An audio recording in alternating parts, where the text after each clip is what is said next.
What happened here is simple and straightforward. Terrorism. Terrorism. Domestic terrorism. A white supremacist who has engaged in an act of terrorism and will be prosecuted as such. And even before the tragedy that occurred at the Tops on Jefferson Avenue, Albany lawmakers were actively working on legislation to reclassify domestic terrorism in New York State. Senate Bill S-3994. So this bill says that if somebody, whether using a gun, a knife, or other weaponry, commits an attack that is motivated by hate with the desire to terrorize people on account of their religion, their race, their ethnicity, their nationality, that could be classified as an act of domestic terrorism if it takes place in a business, a school, a church, a mosque, anything like that. State Senator Elijah Reichlin-Melnick from a downstate district introduced the bill after a synagogue stabbing in Rockland County. That is the type of terrorism motivated by hatred on behalf of a religion in that case, but on behalf of a race in the case of Buffalo that we want to address. The official language of the bill cites the criteria the senator just mentioned. If a targeted attack happens within 1,000 feet of a school, place of worship, business, or mass gathering site with more than 25 people, regardless of deaths, domestic terrorism charges could follow. While tragically 10 people were killed in Buffalo, this bill would not limit domestic terrorism charges to cases that only include deaths. The mere attempt of a targeted attack would initiate a domestic terrorism charge.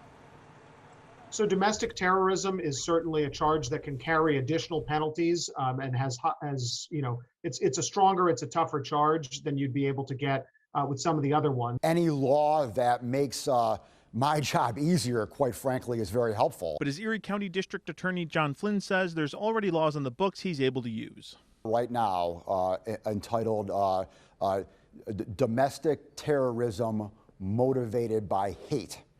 And that charge right there is the same level offense as the murder in the first degree charge that I've levied already in this case right here.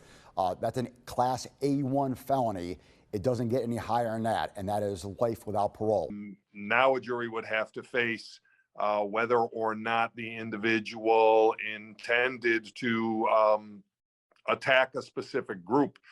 It does make it more complex, I think, for the prosecution. The bill is currently sitting in committee. Two on Your Side reached out to Governor Hochul's office to see if she'll be encouraging lawmakers to bring this bill to her desk before the end of the session. Her office says the governor is evaluating all options to protect the safety and dignity of New Yorkers.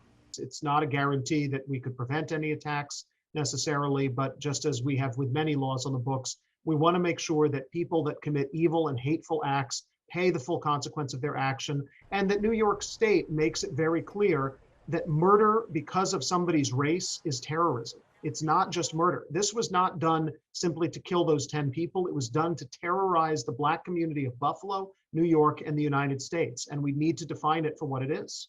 Domestic terrorism. Reporting in Buffalo, Nate Benson, Channel 2 News.